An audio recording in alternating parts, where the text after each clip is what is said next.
Fra gli artisti cosiddetti ruinisti o capriccio c'è Robert Hubert. Non è stato certamente l'unico in questo genere, ma uno dei più gravi.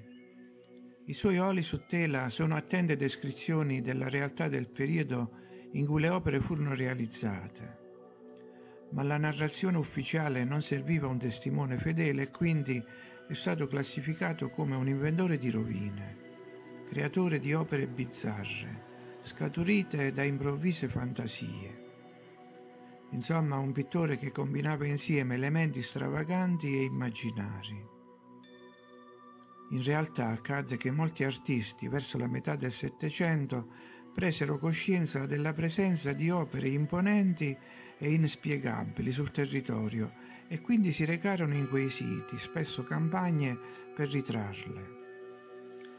Robert Hubert era venuto apposta dalla Francia a Roma per frequentare i corsi sul vedutismo di Piranesi, il quale a sua volta aveva ricevuto incarichi da Papa Clemente XIII per effettuare i restauri delle opere rinvenute.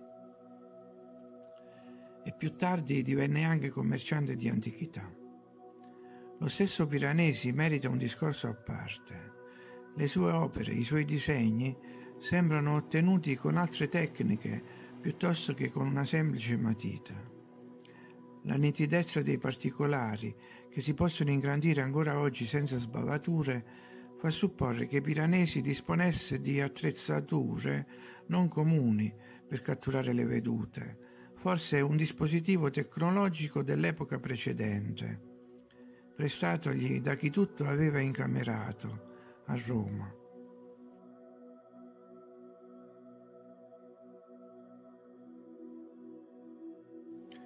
Ma torniamo a Robert Hubert e al perché i suoi quadri, così come quelli di altri artisti del periodo, non sono invenzioni, ma reali descrizioni di edifici e monumenti.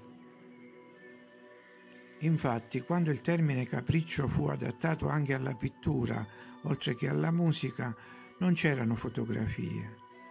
Ma oggi abbiamo una quantità incredibile di foto di Ruderi uguali a quelli dei suoi dipinti. Quindi perché le rovine nei suoi dipinti dovrebbero essere inventate? È vero che a volte possiamo trovare più elementi nello stesso quadro, ma quelli raffigurati sono comunque reali, anche se raggruppati. Così come sono reali lo stupore e l'eccitazione della riscoperta dei luoghi da parte dei personaggi che popolano i suoi dipinti.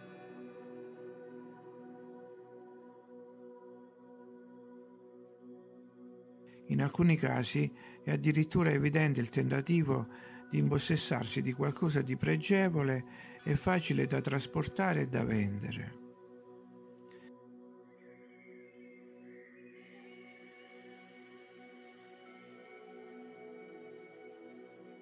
Inoltre, la descrizione del fango, che spesso invade i ruderi, è un altro elemento di verità, anche se tragicamente realistico.